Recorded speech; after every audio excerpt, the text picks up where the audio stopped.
Indore high court में film हक के रिलीज होने के पहले लगी याचिका का फैसला सुरक्षित है। न्यायालय द्वारा दोनों पक्षों की दलीलों को सुना गया।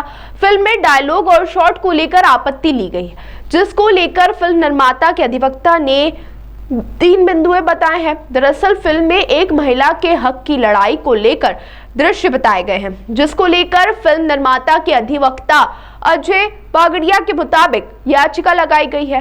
याचिका में फिल्म से जुड़े तथ्यों को गलत रूप से प्रस्तुत करने के आरोप लगाए गए हैं और फिल्म की रिलीज पर रोक लगाने की मांग की गई है। तो वहीं निर्माता की ओर से पक्ष रखा गया है कि फिल्म में किसी प्रकार की कोई आपत्तिजनक या गलत सामग्री नहीं है। यह फिल्म 1985 में शहबानो के द्वारा महिलाओं की आवाज बुलंद करते हुए एक ज्योति प्रकाश के रूप में लड़ी गई लड़ाई है, जिसे हिंदुस्तानी नहीं पूरी दुनिया की महिलाएं तो समाजजनक स्तर पर पहुंचा है। वहीं 3 तलाक की कानूनी लड़ाई पर आधारित है, जिसे केवल काल्पनिक रूप से प्रस्तुत किया गया है। यह फिल्म किसी की भावनाओं को कोई किसी भी आधार पर आहत नहीं करती है और महिलाओं के अधिकारों के लिए लड़ाई पर आधारित है। तो कौम की गद्दार का डायलॉग का हमारा जस्टिफिकेशन ये था कि अगर ये डायलॉग है तो डायलॉग तो डिफेमेटरी होगा बोलने वाले के खिलाफ, सुनने वाले को कैसे डिफेम करा जाता है।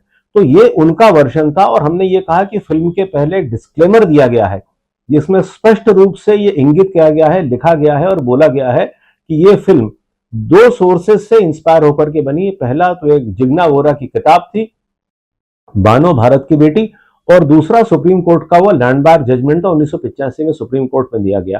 तो इन जजमेंट से और उस किताब से इंस्पायर होकर के पिक्चर बनी है, इसलिए ये कहना कि ये फिल्म, और तीसरा क्लियरली ये कहा गया कि इसमें जो पात्र हैं वो काल्पनिक है, जो घटना है वो काल्पनिक है, इंस्पिरेशन लेकर के पिक्चर बनाई गई। और हमारा फिर ये भी कहना था इस तरह की फिल्में आज समाज को एक नया सोच देती हैं, समाज को एक नया मैसेज देती हैं कि अगर 80 के दशक की महिला उस समय की परिस्थितियों से लड़ते हुए अपने पक्ष में एक का निर्णय ला सकती हैं, जिसका कि बना कि 1986 में कानून बना और उसके बाद 500 जो रुपए का मेंटेनेंस की कैपिंग थी वो हटी।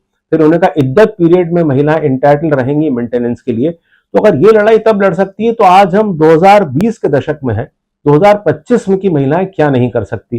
तो एक बहुत अच्छा समाज को संदेश देते हुए एक फिल्म बनाई गई, उसको रखते हुए तो इसका विरोध जो है वो कंप्लीटली गलत है और इसको रिलीज होने दें। इस फिल्म का बहुत एक व्यापक असर, बहुत अच्छा असर पड़ेगा, ये हमारा कहना था।